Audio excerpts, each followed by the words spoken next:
अब ये जमाना बदल गया है, डिफरेंट डोमेन्स में लड़ रहे होते हैं। आपको बढ़तरी हासिल करने के लिए पावर भी चाहिए, माशी तौर पर आप मजबूत भी होने चाहिए, और इसके साथ साथ मेंटली आप शार्प भी होने चाहिए, लोगों के माइंड के साथ खेलना भी आना चाहिए। फुल स्पेक्ट्रम या मल्टी डोमेन वॉर की बात करते हैं तो इसको हम हाइब्रिड वॉरफेयर कहते हैं। आपको different domains, different tools utilize करने होंगे अगर आप अपने एडवर्सरी के ऊपर बढ़तरी चाहते हैं। नाज़रीन, आजकल की जंगों की नेचर मुकम्मल तौर पर चेंज हो गई है। पहले क्या होता था, आप मसल का शो करते थे। अगर आपके पास मिलिट्री स्ट्रेंथ है, आपके फोर्सेस के पास महारत है, तो आप दुश्मन को हरा सकते थे। और मिलिट्री ग्राउंड पर या एरियल फाइट्स करती थी, आपकी मिलिट्री ग्राउंड पर आपके एडवर्सरी के साथ लड़ रही होती थी। अब यह जमाना बदल गया है, अब जंगे फुल स्पेक्ट्रम वॉर में चेंज हो गई है, यानी एक मुल्क डिफरेंट डोमेन्स में लड़ रहे होते हैं। अब सिर्फ मिलिट्री फोर्स आपको नहीं जितवा सकती। हर मुझे एल्विन टॉफलर का 3Ms का कॉन्सेप्ट याद आ रहा है। एल्विन टॉफलर ने 3Ms का कॉन्सेप्ट दिया। Alvin Toffler basically American writer थे और फ्यूचरिस्ट थे। इन्होंने 3Ms का कॉन्सेप्ट दिया, muscle, money and mind. Toffler साहब ने कहा कि अगर सिर्फ आपके पास फिजिकल स्ट्रेंथ है, आपके पास मिलिट्री स्ट्रेंथ है, तो आप जीत नहीं सकते। आपको कंपीट करने के लिए, आपको बढ़तरी हासिल करने के लिए पावर भी चाहिए, माशी तौर पर आप मजबूत भी होने चाहिए, और इसके साथ साथ मेंटली आप शार्प भी होने चाहिए। आपको लोगों के माइंड के साथ खेलना भी आना चाहिए।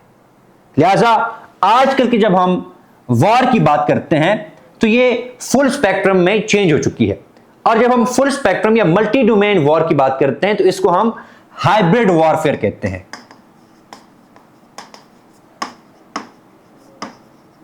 जब हम हाइब्रिड वॉरफेयर की बात करते हैं, हाइब्रिड वॉरफेयर बुनियादी तौर पर रिवायती, गैर रिवायती, साइकोलॉजिकल, साइबर और मुआशी हरबों का एक साथ इस्तेमाल करके दुश्मन को आप कमजोर करना होता है।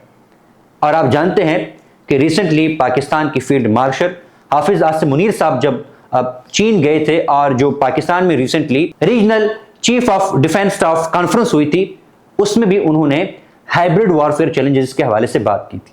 तो ये हाइब्रिड वॉरफेयर क्या है, आइए इसको हम डिटेल में समझते हैं। नेटो ने जो इसकी डेफिनेशन दी है उसके मुताबिक it is the mixture of kinetic and non-kinetic means including psychological operations,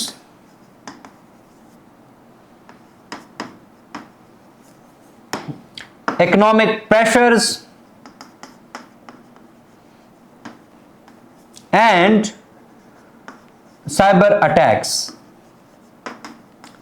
ये बेसिकली नेटो ने हाइब्रिड वॉरफेयर की डेफिनेशन दी है। इसका मतलब ये हुआ कि हाइब्रिड वॉरफेयर में आप मिलिट्री और नॉन मिलिट्री मींस का इस्तेमाल करते हैं। और जब हम इसकी रूट्स को ट्रेस करने की कोशिश करते हैं, 2007 में यूएस मेरीन ऑफिसर था जिनका नाम फ्रैंक हुफमैन था। उन्होंने ये हाइब्रिड वॉरफेयर का कॉन्सेप्ट दिया। उन्होंने कहा कि सिर्फ मिलिट्री फोर्स आपको जंग जीतने के लिए काफी नहीं है, आपको डिफरेंट डोमेन्स में भी अपने आप को बेहतर करना होगा। आपको different domains, different tools utilize करने होंगे अगर आप अपने एडवर्सरी के ऊपर बढ़तरी चाहते हैं। लिहाजा यह कॉन्सेप्ट फ्रैंक हॉफमैन ने दिया था। अब आइए इसको समझते हैं। हाइब्रिड वॉरफेयर को समझने के लिए हमें मिपीसी को समझना होगा। अब ये मिपीसी क्या है? मिपीसी बेसिकली हम कहते हैं military, political, economic, civil and information tools. आइए एक एक को हम समझने की कोशिश करते हैं। जब हम मिलिट्री टूल्स की बात करते हैं तो इसमें रेगुलर और इररेगुलर फोर्सेस आ जाती है। रेगुलर फोर्सेस में आपकी जो एक्टिव मिलिट्री होती है हम वो मुराद लेते हैं, यानी आपकी जो एक्टिव मिलिट्री होती है, जो रियासत की फौज होती है, वो हाइब्रिड वॉरफेयर में इन्वॉल्व होती है। जो लिमिटेड स्केल के वॉर्स होते हैं या फुल स्केल जो वॉर भी, अगर टोटल वॉर भी हो तब भी आपकी मिलिट्री इन्वॉल्व होती है। इसमें ऐसा नहीं होता कि आपकी जो मिलिट्री है वो इंगेज ना हो। हाइब्रिड वॉरफेयर में आपकी मिलिट्री इंगेज होती है। मार्का हक में पाकिस्तान की मिलिट्री इंगेज थी। जबकि जो इरेगुलर फोर्सेस की हम बात करते हैं, इससे हमारी मुराद जो गुरिल्ला ग्रुप्स हैं, जो मिलिशियाज हैं, वो मुराद लेते हैं। ये क्या है? ये बेसिकली स्मॉल ग्रुप्स होते हैं जो लड़ रहे होते हैं और इनके पीछे रियासतों के हाथ होते हैं। रियासत के डिफरेंट ग्रुप्स होते हैं, थर्ड पार्टीज होती हैं, उनके एडवर्सरीज को कमजोर करने के लिए लड़ रही होती है। बेसिकली इसको हम प्रॉक्सी वार कहते हैं, यानी थर्ड पार्टी के जरिए आप अपने एडवर्सरीज को कमजोर कर रहे होते हैं। अभी इसकी जो हमें बेहतरीन मिसाल मिलती है वो फितनतुल हिंदुस्तान और फितनतुल खवारिज की मिलती है। टीटीपी भी एक इसी तरह का ग्रुप है जो पाकिस्तान के खिलाफ इंडिया के कहने पे लड़ रहा है। लिहाजा दोनों का आप इस्तेमाल करते हैं, इरेगुलर फोर्सेस का भी आप इस्तेमाल करते हैं और रेगुलर फोर्सेस का भी आप इस्तेमाल करते हैं। फिर जो दूसरा टूल हमारे सामने आता है जिसको हाइब्रिड वॉरफेयर में बड़ा यूज किया जाता है वो पॉलिटिकल टूल है। जब हम पॉलिटिकल टूल की बात करते हैं तो आपका जो एडवर्सरी है डिप्लोमेटिक सतह पर आपको आइसोलेट करने की कोशिश करता है, आपके खिलाफ प्रोपेगेंडा करता है। इसी के साथ साथ आपके जो पॉलिटिकल इंस्टीट्यूशंस होते हैं उनको भी आए रोज कमजोर करने की कोशिश में लगा होता है ताकि वो डिसफंक्शनल रहे। मुख्तलिफ जो ग्रुप्स होते हैं विद इन इंस्टीट्यूशन, जो डिफरेंट लॉबीज होती हैं, वो इन इंस्टीट्यूशंस को इफेक्टिव बनाने में रुकावट के तौर पर साबित होती है और इनको आपका एडवर्सरी सपोर्ट कर रहा होता है। इसी के साथ साथ आपके जो इलेक्शंस होते हैं या डिफरेंट जो पॉलिटिकल प्रोसेसेस होते हैं उनको भी इन्फ्लुएंस करने की कोशिश की जाती है। आपके वोटर बिहेवियर को मैनिपुलेट करने की कोशिश की जाती है। तो ये कुछ पॉलिटिकल टूल्स हैं जो कि यूटिलाइज किए जाते हैं। फिर जो तीसरा अहम टूल है, इंस्ट्रूमेंट जो है हाइब्रिड वॉरफेयर का, वो इकोनॉमिक है। माशी तौर पर आपको कमजोर करने की कोशिश की जाती है, आपके खिलाफ सैंक्शंस लगाए जाते हैं।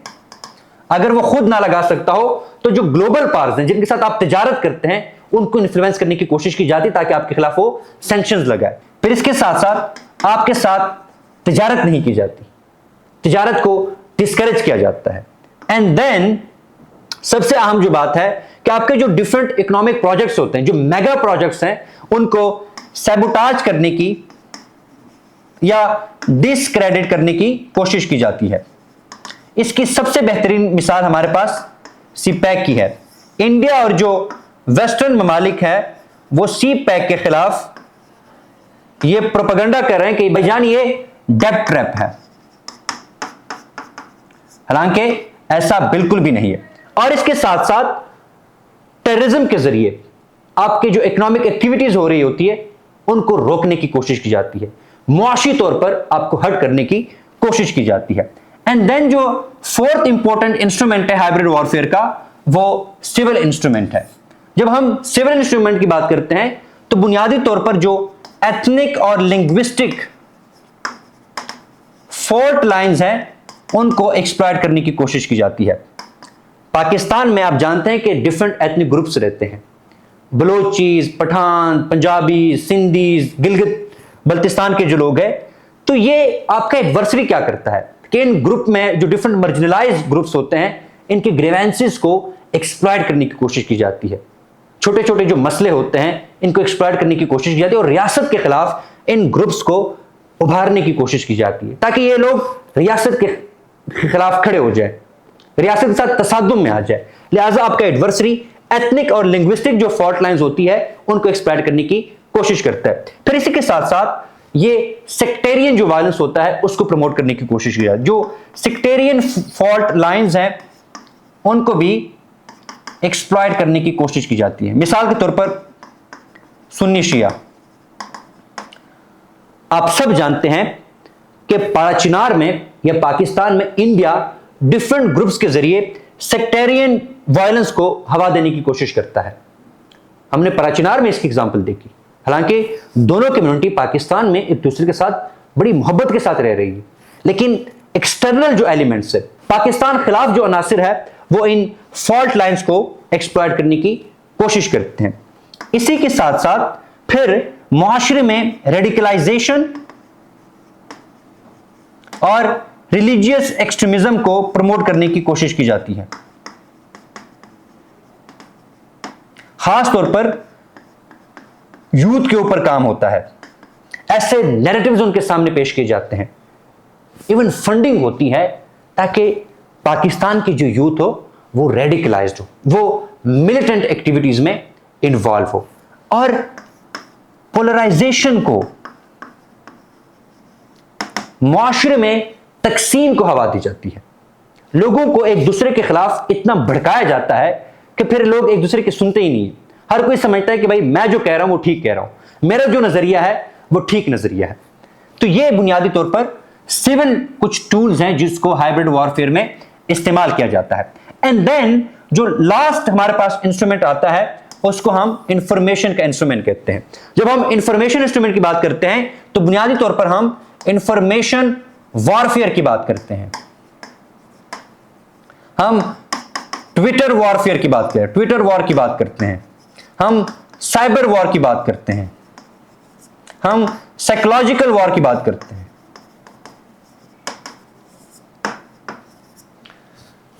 यहां पे क्या होता है कि प्रोपेगेंडा के जरिए, फेक न्यूज के जरिए रियासत को मलाइन करने की कोशिश की जाती है, रियासत को डिफेम करने की कोशिश की जाती है, रियासत की वल्नरेबिलिटीज को एक्सप्लॉइट करने की कोशिश की जाती है।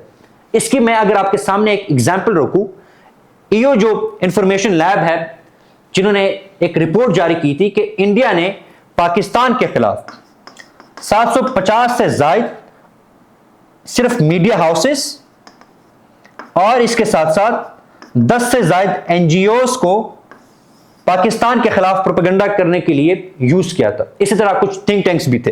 लिहाजा आपका जो दुश्मन है वो इंफॉर्मेशन डोमेन में आपके खिलाफ लगा होता है, आपके खिलाफ बैनुल अक़वामी सतह पर प्रोपेगेंडा करता है ताकि ग्लोबल जो पब्लिक ओपिनियन है वो आपके खिलाफ हो। इसी के साथ साथ साइबर अटैक्स किए जाते हैं, आपका डाटा हैक किया जाता है, हैकिंग होती है इसमें, आपके जो डिफरेंट सिस्टम्स हैं उनको हैक किया जाता है, उनसे डेटा चोरी किया जाता है और उनको फंक्शन नहीं होने दिया जाता। लेकिन साइबर डोमेन में रिसेंटली जो मार्का हक हुआ था, पाकिस्तान ने भारत को जिल्लत अमे शिकस्त से दोचार किया था। फिर इसके साथ साथ साइकोलॉजिकल वॉर भी होती है। इसमें आपके लोगों में फेयर को इंस्टिल किया जाता है, लोगों में एक खौफ और हरास फैलाया जाता है, और इसके साथ साथ आपकी जो आर्म्ड फोर्सेस हैं या आपके जो लोग हैं उनको डीमोटिवेट किया जाता है, उनके मोरल को कम किया जाता है। लिहाजा मल्टी जो एस्पेक्ट्स हैं इसके इंफॉर्मेशन वॉरफेयर के हमारे सामने आ जाते हैं। तो आपने देख लिया कि किस तरह हाइब्रिड वॉरफेयर में एक मुल्क मल्टी डोमेन में लड़ रहा होता है, और पाकिस्तान को इस वक्त बेशुमार चैलेंजेस दरपेश है, खासतौर पर इंडिया की जानिब से। इंडिया पाकिस्तान में डिफरेंट ग्रुप्स को स्पॉन्सर भी कर रहा है, प्रोपेगेंडा भी कर रहा है और जरहियत का मुजाहरे भी करता है। लेकिन अल्हम्दुलिल्लाह पाकिस्तान हर डोमेन की सलाहियत रखता है और दुश्मन को मुंह तोड़ जवाब दे सकता है। लेकिन पाकिस्तान को अपने हाउस को इन ऑर्डर करना है, पॉलिटिकल स्टेबिलिटी के ऊपर काम करना है, मुआशी तौर पर अपने आप को मजबूत करना है, साइबर डोमेन में अपने आप को मजबूत करना है, और खास तौर पर जिन लोगों के ग्रीवेंसेस हैं उनको एड्रेस करना है। तभी हम जो हाइब्रिड वॉरफेयर चैलेंजेस हैं उनको बेहतर तरीके से न्यूट्रलाइज कर सकेंगे।